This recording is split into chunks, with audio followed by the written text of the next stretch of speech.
Arcades were the place where friendships were formed, joysticks were broken, and pockets cried from losing all their coins. Today, we're taking a nostalgic dive through the best of the best. 22 must-play beat-em-ups that shaped the golden age of arcade gaming. If you love retro chaos, hit like and subscribe to support the channel while we jump into the action.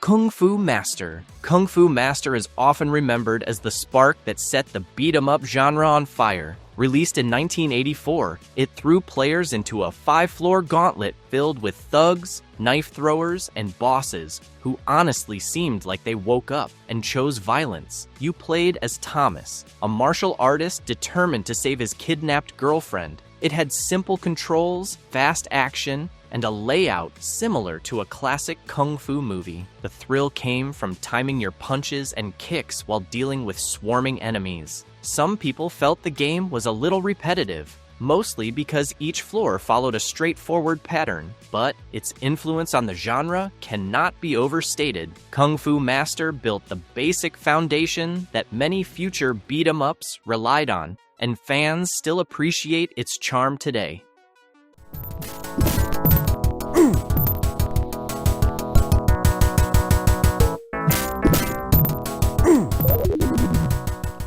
Renegade. Renegade stepped things up by giving players a gritty street fighting experience instead of a movie-style one. This game introduced the now classic idea of moving up and down the screen to fight enemies, almost like taking the action from a stage play to a 3D arena. You played as a tough hero trying to rescue your girlfriend from a gang. The gameplay felt more personal because you fought up close, throwing punches, kicks, and grabs. Critics liked the deeper mechanics, but some felt the controls were a bit stiff, especially when trying to land hits while enemies swarmed you. Still, Renegade deserves credit for revolutionizing the genre. It paved the way for smoother combat systems and showed game developers what worked well in street-style brawlers.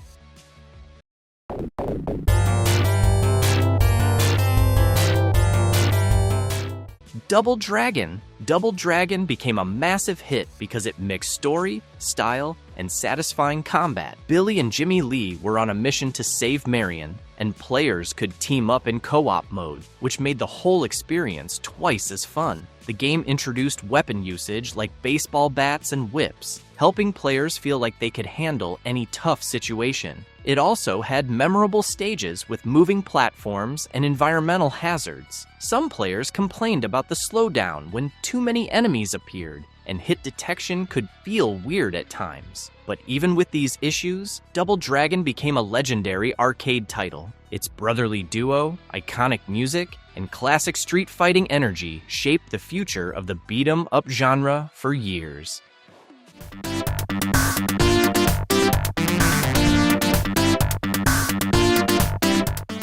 Double Dragon 2: The Revenge. The second Double Dragon improved on the first game in many ways. It offered refined controls, stronger animations, and a darker storyline involving revenge for Marion's death. The combat was more fluid, and the new directional attack system meant your character attacked based on the direction you were facing relative to enemies. This added strategy and made fights feel more intense. The game also had fun set pieces, like helicopter battles and windy platforms that could knock you off if you weren't careful. Some players found the directional attack system confusing at first and believed the difficulty ramped up very quickly. Still, Double Dragon 2 is remembered as one of the greatest sequels in arcade history because it expanded on everything that made the first game fun.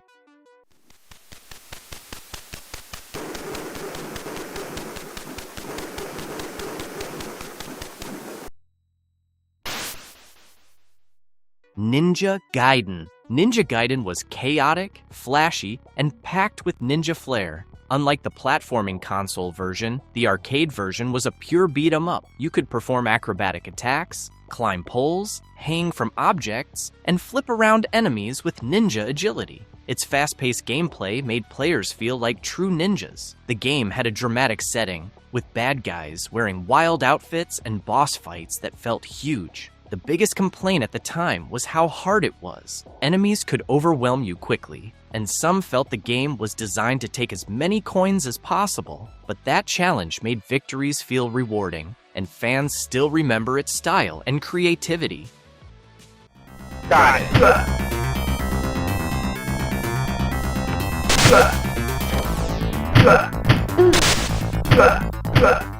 Bad Dudes vs. Dragon Ninja. Bad Dudes arrived with one of the most famous lines in arcade history. Players were asked whether they were bad enough to rescue the president. This game was wild, with ninjas attacking from every direction and levels that kept changing themes. You had the option to use punches, kicks, and weapons, making the fight scenes entertaining from start to finish. Some players felt the movement was clunky and that the game leaned heavily on its cheesy presentation, but its charm came from embracing that cheesiness. Bad Dudes is remembered as a fun, straightforward beat-em-up with personality.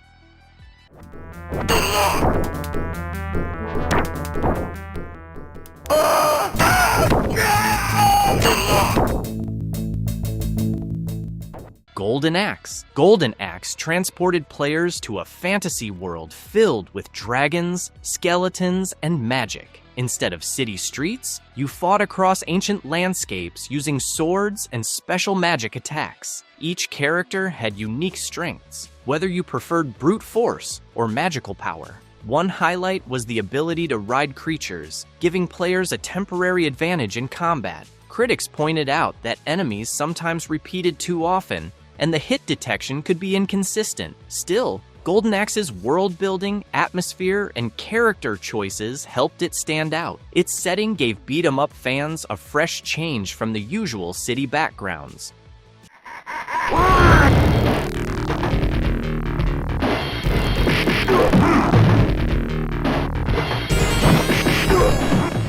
Final Fight. Final Fight became one of the biggest names in arcade beat-em-ups. It delivered fast combos, large characters, and dramatic boss battles. You could choose between Cody, Guy, and Hager as you fought through Metro City to rescue Jessica. The game had smooth animations that made hits feel powerful. Enemies were varied, streets looked detailed, and weapons like pipes added extra satisfaction. Some players thought the game was a bit short and wished for more moves to master, but its popularity was undeniable. Final Fight's influence carried over into later games, and its cast became iconic in gaming history.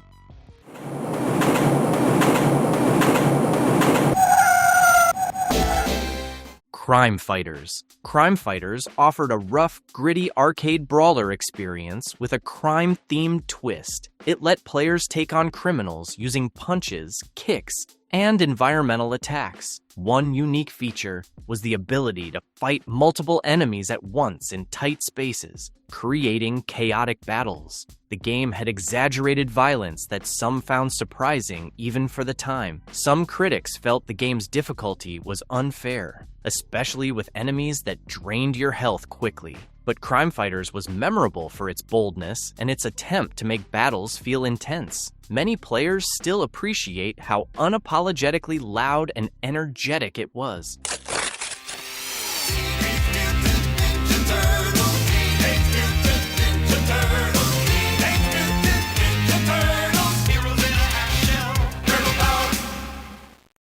Teenage Mutant Ninja Turtles. Teenage Mutant Ninja Turtles took arcades by storm and turned every kid into a wannabe ninja with pizza cravings. The game captured the fun and energy of the cartoon perfectly. Each turtle had a different weapon and attack style, which made choosing your character a big deal. Leonardo felt balanced, Raphael was speedy, Donatello had the longest reach, and Michelangelo was the life of the party with fast nunchuck swings. The game offered colorful environments like city streets, sewers, burning buildings, and even the Technodrome, all filled with foot soldiers, mousers, and classic villains. Co-op mode was the game's biggest selling point. Playing with friends meant chaos, laughter, and at least one person blaming lag for losing health. The gameplay felt smooth and forgiving, which made it fun for both new players and arcade veterans. Some players thought the game had enemy waves that dragged on, and bosses sometimes repeated attack patterns too often. But even with these small criticisms, TMNT became one of the most iconic beat-em-ups ever made.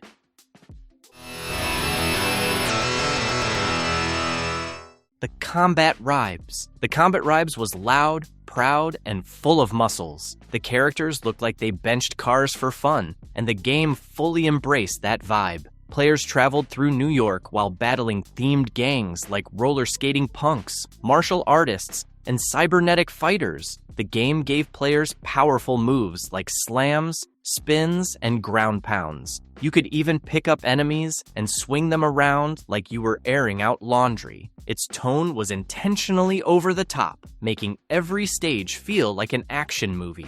Players enjoyed the dramatic hit reactions and the wild personalities of the enemies. Some critics found the control angles a little tricky, especially when trying to hit enemies diagonally. Others mentioned that the game sometimes relied on swarming players with giant crowds. But these small issues didn't stop the Combatribes from becoming a cult favorite. It was bold, confident, and unafraid to be ridiculous in the best way.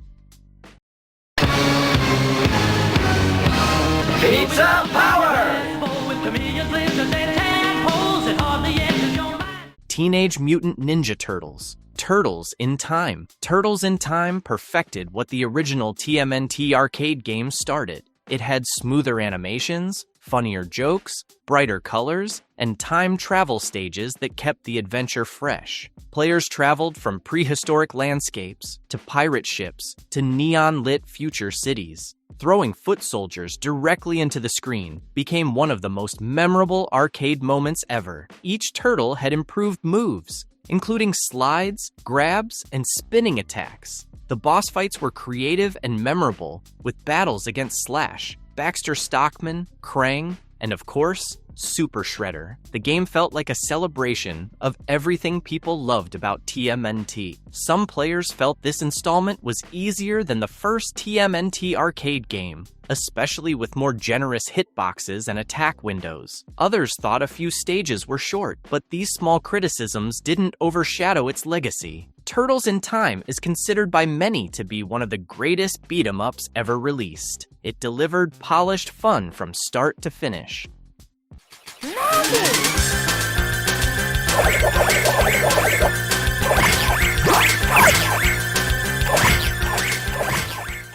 The Simpsons. The Simpsons arcade game is still remembered fondly for its humor and personality. Instead of taking itself seriously, it leaned into the weird and chaotic world of Springfield. The accidental kidnapping of Maggie set the story in motion, and players could choose between Homer, Marge, Bart, or Lisa. Each had unique weapons and moves, like Marge swinging a vacuum cleaner or Lisa using a jump rope. The levels were packed with jokes, visual gags, and references to the early seasons of the show. The bright art style mimicked the cartoon perfectly, and the soundtrack added to the fun tone. 4-player co-op made the experience even better, though it also meant more shouting and accidental friendly fire. Some players pointed out that hit detection wasn't always predictable, especially when crowded by enemies. A few levels were considered slightly too long, which could eat up coins quickly, but the game's heart and humor made it unforgettable.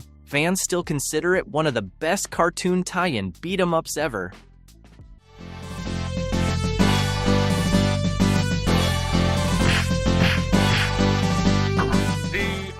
Captain America and the Avengers. Captain America and the Avengers allowed fans to team up as Marvel heroes long before the MCU became a household name. Players controlled Captain America, Iron Man, Hawkeye, or Vision while fighting Red Skull's forces. The game included both beat-em-up fighting and flying shooter sections, giving it variety. The voice lines were famous, sometimes for sounding heroic, sometimes for sounding unintentionally funny. The game moved quickly, and enemies attacked in big groups that kept players on their toes. Boss fights included characters like Ultron, Grim Reaper, and Mandarin. Some criticisms centered on the difficulty, which could feel unforgiving at times. Players sometimes felt overwhelmed by projectile-heavy enemies, but Marvel fans loved the energy, excitement, and superhero team-up experience. It was full of charm and is still praised for bringing comic book action to life.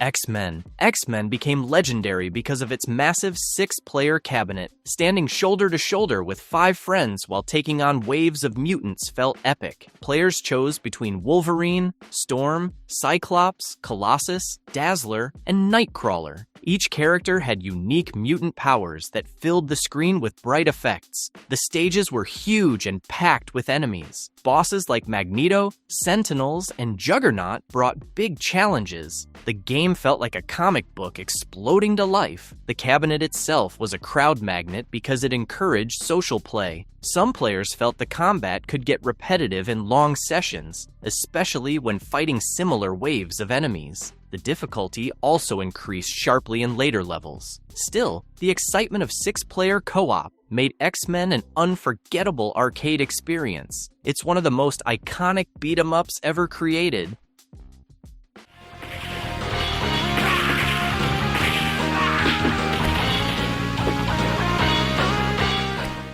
Cadillacs and Dinosaurs. Cadillacs and Dinosaurs took a strange idea, mixing prehistoric creatures with a futuristic gang war, and somehow made it work beautifully. Players could punch criminals, dodge dinosaurs, and even hop into stylish cars. The gameplay felt fast and fluid, and guns added variety when enemies swarmed. The art style stood out with bold lines, colorful backgrounds, and expressive characters. The levels mixed jungles, labs, and city ruins, each offering a different atmosphere. The dinosaurs themselves sometimes attacked both players and enemies, adding unpredictability. Some criticism came from the repetitive enemy patterns in longer stages and the high coin cost during tough battles. But overall, the game is still considered one of the greatest beat-em-ups Capcom ever made. It was stylish, creative, and full of personality.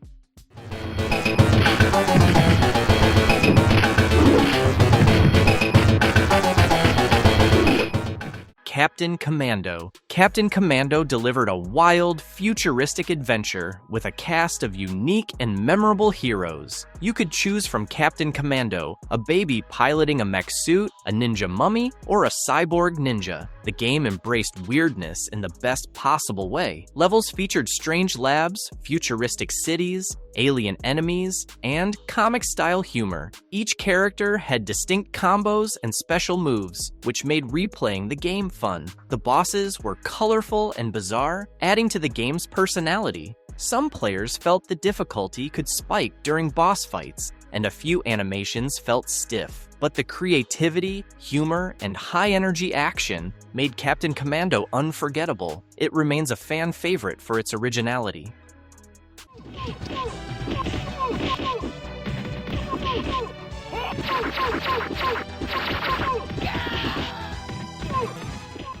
The Punisher. The Punisher arcade game offered gritty, intense action with brutal combat, pushing the boundaries of what beat-em-ups could feel like in an arcade setting. Players controlled either the Punisher or Nick Fury, each bringing their own personality and attitude to the experience as they fought through waves of criminals in a grim, crime-ridden comic book world. The game blended traditional melee attacks with a surprising amount of gunplay, allowing players to switch between punches, throws, and firearms seamlessly. The stages felt dark, oppressive, and dangerous, echoing the tone of the original comics more closely than many expected from an arcade title. The action was fast and relentless, with animations that made hits feel crunchy and heavy. Some critics argued that the violence pushed the limits for younger arcade goers, especially with the detailed enemy takedowns and explosive finishing moves. A few stages dragged slightly due to repeated enemy types, and certain boss fights felt intentionally punishing to eat quarters. But fans overwhelmingly praised its faithful comic book style and the intense boss battles that demanded skill and timing. Knights of the Round. Knights of the Round blended medieval fantasy with classic beat-em-up action, giving players a chance to step into the boots of Arthur, Lancelot, or Percival as they cut through waves of armored foes. The game included horseback sections, huge shields, and sweeping sword attacks that made each stage feel like a moving painting of medieval battles. As players fought their way forward, they gained experience that leveled up their characters, giving them stronger attacks and cooler armor. This made progression feel exciting and rewarding. The blocking mechanic added strategy for players who enjoyed timing and defense, though some said it slowed down fast-paced moments. A few enemy types also repeated their patterns a bit too often. Even with those criticisms, the visuals, satisfying progression, and heroic atmosphere made Knights of the Round a memorable standout in Capcom's lineup.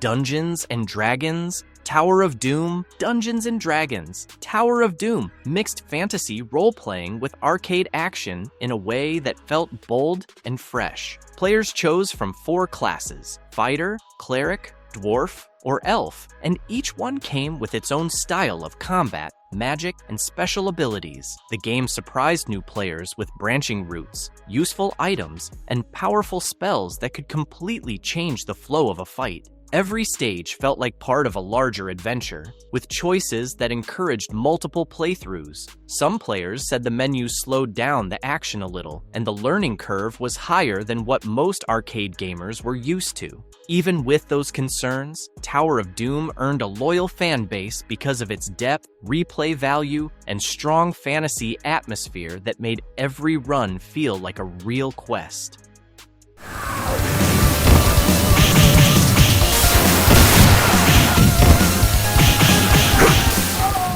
Vendetta. Vendetta delivered a gritty, street-level beat-em-up experience packed with wild humor and over-the-top attitude. Players controlled a tough gang on a mission to rescue their kidnapped friend, and every character had exaggerated animations that made each punch and grab feel dramatic. The game pushed physical comedy, letting players throw enemies, use improvised weapons, and even trigger goofy reactions from certain opponents. Its fast pacing kept the action lively, and the environments were filled with small visual gags that rewarded players who paid attention. Some enemy designs didn't age well and felt uncomfortable by today's standards, and a few critics said the edgy tone tried a bit too hard. Even with those flaws, Vendetta stayed memorable thanks to its energetic combat, expressive characters, and the chaotic fun that made groups of players crowd around the arcade machine.